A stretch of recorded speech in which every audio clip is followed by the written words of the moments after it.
Listen up. Breaking news. Costco is joining Ray-Ban, Kawasaki Motors, Revlon, Yokohama Tire, Bumblebee Food in suing the Trump administration over their illegal and unconstitutional tariffs. The world didn't realize it yet, but at midnight everything changed. The old global order, and the one built on Western dominance, U.S. influence and European control, began to crack the moment Africa and China signed the 0% tariff pact. What looked like a simple trade deal was actually a seismic shift, the kind powerful nations had feared for decades. In a single night, shipping routes realigned, stock markets trembled, and economic nerve centers from Washington to Brussels lit up with emergency alerts. Tonight, another showdown between Costco and President Trump. This time not over politics, but over money. The retail giant suing the Trump administration for a full refund of the tariffs they've paid on imported goods under Trump's tariff plan. My fellow Americans, this is Liberation Day. The administration used the International Emergency Economic Powers Act, IEPA. Analysts watched in disbelief as Africa, long underestimated, long controlled through unfair trade systems, suddenly flipped the script, and standing beside them was China, the one partner capable of turning this bold move into a global earthquake. Factories in Africa roared back to life, cargo ports overflowed, rare mineral markets, once controlled overseas, slipped away from Western hands. By sunrise, a silent truth spread across global screens. Costco suing the federal government. The retail giant's asking for a full refund if the U.S. Supreme Court strikes down President Trump's tariffs. The lawsuit is similar to other suits filed by companies challenging the legality of Trump's tariffs. The Supreme Court's expected to announce its ruling early next year. ABC's Elizabeth Schulze is here with more on all that. So, Elizabeth, what's Costco hoping to gain from this lawsuit? And the next era of world power wasn't coming from where anyone expected. So this wasn't just an alliance. It was a challenge, a declaration, a warning. Africa and China had just opened a new chapter, and the world was no longer ready for what came next. The news broke with the force of an earthquake, sending shockwaves across the United States before sunrise. A headline splashed across global networks in bold, urgent type. Costco files a lawsuit against the former U.S. administration after Africa's unexpected geopolitical shift leaves America cornered. It felt like a plot twist stripped from a political thriller, something impossible in the real world, yet here it was. The most unlikely showdown in modern corporate history, a retail giant challenging the legacy of the former U.S. president. America wasn't prepared. The lawsuit stemmed from a chain reaction no one in Washington had foreseen. Africa, in a stunning strategic maneuver, had announced a new alliance focused on global trade sovereignty. It wasn't just policy, it was power, countries across the continent united to create one of the strongest trade blocs in the world, one that controlled critical minerals, emerging markets, and an energy future that the United States depended on more than it cared to admit. And then the twist. Documents leaked showing that the previous U.S. administration had pressured Costco and several major corporations to reduce their operations in Africa, threatening regulatory retaliation if they didn't comply. At the time, the move appeared political, a stance rooted in nationalism, not economics. Costco complied, scaling back its African partnerships and redirecting resources to domestic expansion. But Africa moved on. What the former U.S. leadership failed to anticipate was Africa's stunning counter-strategy. In one decisive shift, Africa redirected its trade and industrial policies toward partners who embraced collaboration instead of control. Asia stepped in, the Middle East stepped in, South America stepped in, and Africa flourished. Costco watched from the sidelines, its executives stunned as the continent they were forced to step back from became the most lucrative emerging market on the planet.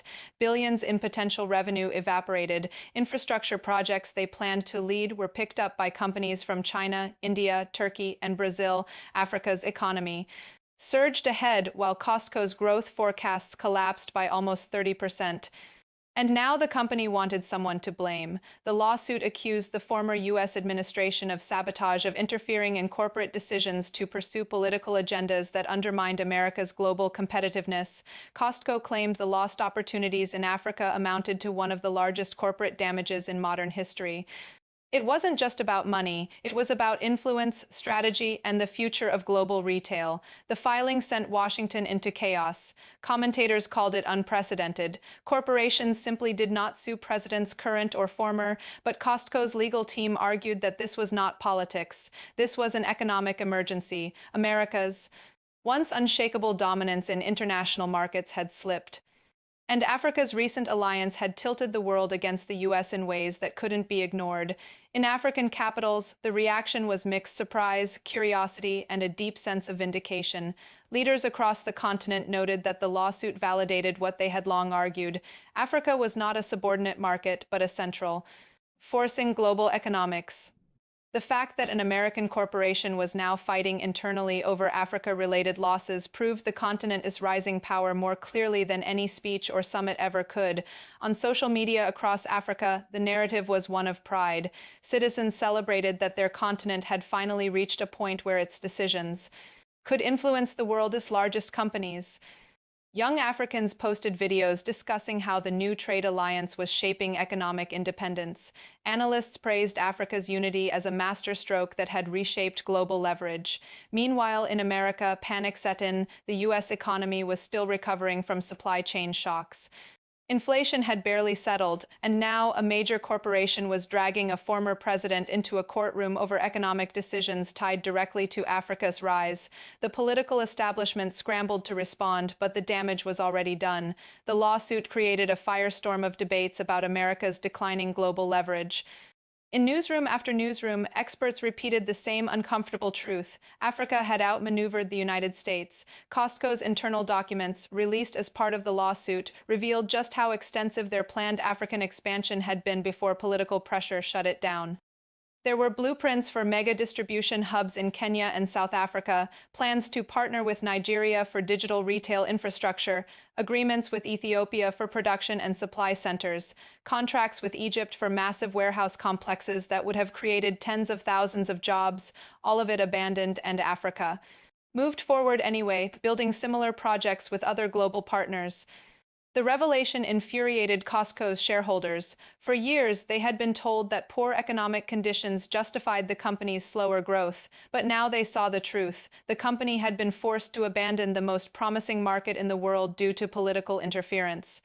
The lawsuit became not just a legal battle, but a symbol of corporate frustration, of America's missed opportunities, and of Africa's new geopolitical strength. In Africa, leaders saw the lawsuit as proof of the continent's independence. They were no longer influenced by U.S. corporate pressure. They were charting their own path, forging partnerships based on respect and mutual benefit. The old era of dependency was over. But in the United States, fear simmered beneath the surface. If Costco's lawsuit succeeded, it could encourage other corporations to take similar action, exposing layers of political influence over global business decisions. And worse, if Africa maintained its new economic alliances, the United States risked losing footholds in markets it once dominated.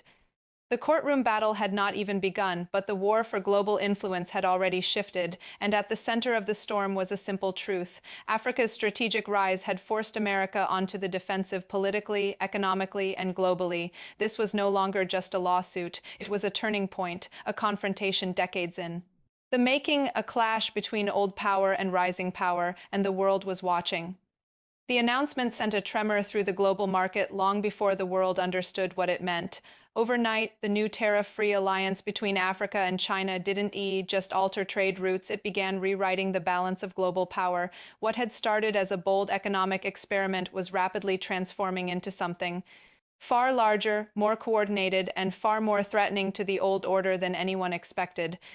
Inside African capitals, ministers watched real-time dashboards as shipping logs surged, orders doubled, then tripled, factories that once stood silent roared back to life. For the first time in decades, container-filled ports along the Atlantic and Indian Ocean were running at full capacity, with cargo ships moving out like a synchronized fleet. Economic analysts described it as the largest overnight rerouting of global commerce in the 21st century.